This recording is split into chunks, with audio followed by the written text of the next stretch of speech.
Au fond, l'image de maman et l'image de Milou sont tellement mêlées. Déjà pour mon enfance, mais surtout au camp. On, on avait eu beaucoup de chance de rester toujours ensemble. D'abord, ce qui était extraordinaire, exceptionnel, c'est que nous soyons toutes les trois entrées dans le camp. Ensemble. Parce que, bon, nous étions dans le même wagon et nous sommes descendus ensemble. Enfin, j'étais, je dirais, à la limite d'âge inférieur pour entrer dans le camp, et maman était à la limite d'âge supérieur. Et il y avait peu de femmes ayant plus de 40 ans. Et On les tuait tout de suite, les femmes de plus de ben 40 oui, ans. c'était emmené dans les chambres à gaz. Bon, elle avait tellement d'allure et tellement que nous sommes entrés toutes les trois. Et puis très peu de temps après, quelques mois après notre arrivée à Birkenau, il y a une Femmes des capot. responsables du camp qui m'ayant vu à la sortie, on sortait tous les jours travailler dans des commandos de terrassement à l'extérieur, de temps en temps pour porter des pierres, porter des rails, creuser des fossés, ça dépendait des jours, mais enfin c'était toujours une activité de ce genre qui m'a tiré hors du rang, celle qui contrôlait les sorties. Miracle, elle parlait un peu français, et qui m'a dit écoute, vraiment, tu es très jeune, tu es très jolie, je voudrais bien faire quelque chose pour toi. Et elle m'a dit il y avait un camp dont on parlait comme un peu mythique, comme ça, qui était pas très loin. Elle m'a dit je vais t'envoyer à Bobrek. J'ai dit oui, mais c'était ce camp où il y avait à la fois une usine et puis aussi des travaux de terrassement comme partout. Mais comme on était peu nombreux, la vie était plus facile.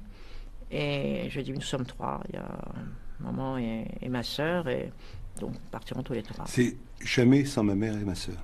Non, non, jamais. Le jour de la mort de votre mère, le jour de la mort de votre mère, vous vous souvenez bien de ce jour-là? Moi, je suis partie, elle était très mal un matin. Je l'avais retrouvée très mal le soir quand j'étais revenue du travail. Je lui ai rapporté un peu à manger.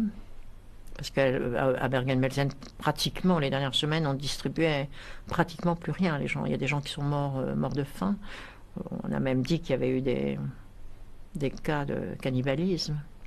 En tout cas, le camp était entre le typhus, la faim, la soif, quand même la soif, c'était presque pire la soif. Il n'y avait plus d'eau potable du tout. Les gens prenaient des risques énormes même d'être tués d'un coup de fusil par les SS qui gardaient les quelques mares d'eau stagnante qui restaient et qui devaient servir pour la soupe pour eux parce qu'on avait... Et les gens allaient tout de même essayer de prendre un peu d'eau tellement on mourait de soif.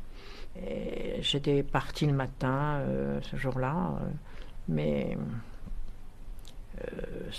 ayant trouvé maman, enfin, sachant qu'elle était très très mal, et c'est quand je suis rentrée que elle n'était même plus là. Mais je ne pouvais même pas. Ma soeur m'a dit, tu sais, de toute façon, nous allons survivre quelques jours de plus, mais pas dire davantage. Il y avait un petit peu en même temps, on entendait, là aussi on entendait le canon, on voyait les SS de plus en plus désemparés, et on se disait, mourir maintenant, c'est vraiment trop bête. Vous n'avez pas dit au revoir à votre mère, donc. Non.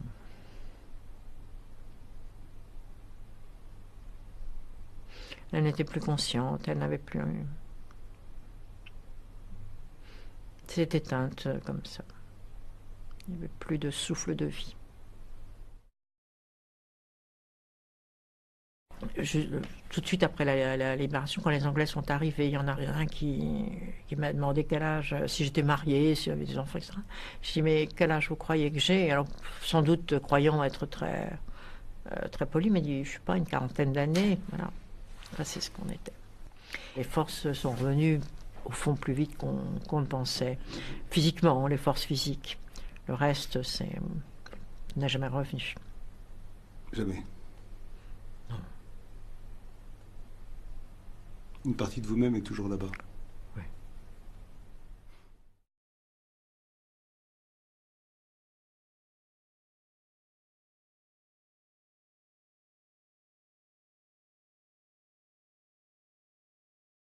Juin Dure fin de campagne pour Simone Veil. Hier soir, elle n'a guère pu parler de l'Europe. Les 2 réunions débat qu'elle devait tenir à Paris ont en effet été perturbées par des commandos d'extrême droite du Front National de Jean-Marie Le Pen. Jean-Marie Le Pen qui était là en personne rue Le Pic où les incidents ont été les plus violents.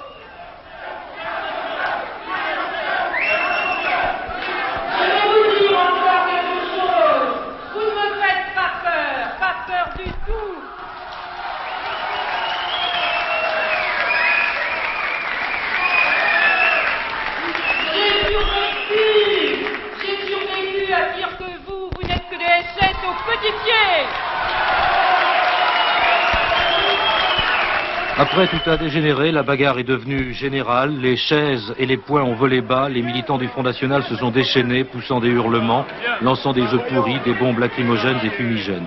La police, à un moment débordée, est tout de même intervenue pour rétablir l'ordre. Elle a interpellé 8 jeunes gens. Des incidents dont le Front National, qui manifestait pour la liberté d'expression, rejette la responsabilité sur les amis de Madame Veil et que M. Tixier-Vignancourt, au nom de la liste Eurodroite, a condamné ce matin sans réserve. En tout cas, Madame Veil, hier soir, a dû partir en catimini et la 3e réunion qu'elle devait tenir dans le 20e arrondissement a été annulée. Je le dis avec toute ma conviction, l'avortement doit rester l'exception, l'ultime recours pour des situations sans issue. Mais comment le tolérer sans qu'il perde ce caractère d'exception, sans que la société paraisse l'encourager ? Je voudrais tout d'abord vous faire partager une conviction de femme. Je m'excuse de le faire devant cette assemblée presque exclusivement composée d'hommes. Aucune femme ne recourt de gaieté de cœur à l'avortement. Il suffit d'écouter les femmes. C'est toujours un drame.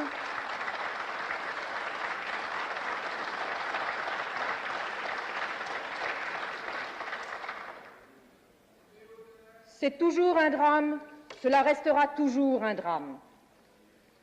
C'est pourquoi, si le projet qui vous est présenté tient compte de la situation de fait existante, s'il admet la possibilité d'une interruption de grossesse, c'est pour la contrôler et autant que possible en dissuader la femme.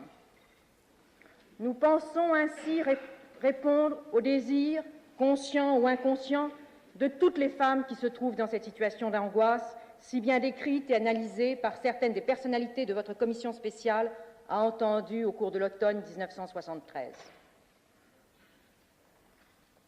Actuellement, celles qui se trouvent dans cette situation de détresse, qui s'en préoccupe ? La loi les rejette non seulement dans l'opprobre, la honte et la solitude, mais aussi dans l'anonymat et l'angoisse des poursuites. Contraintes de cacher leur état, trop souvent elles ne trouvent personne pour les écouter, les éclairer et leur apporter un appui et une protection. Parmi ceux qui combattent aujourd'hui une éventuelle modification de la loi répressive, combien sont-ils ceux qui se sont préoccupés d'aider ces femmes dans leur détresse ? Combien sont-ils ceux qui, au-delà de ce qu'ils jugent comme une faute, ont su manifester aux jeunes mères célibataires la compréhension et l'appui moral dont elles avaient un si grand besoin ?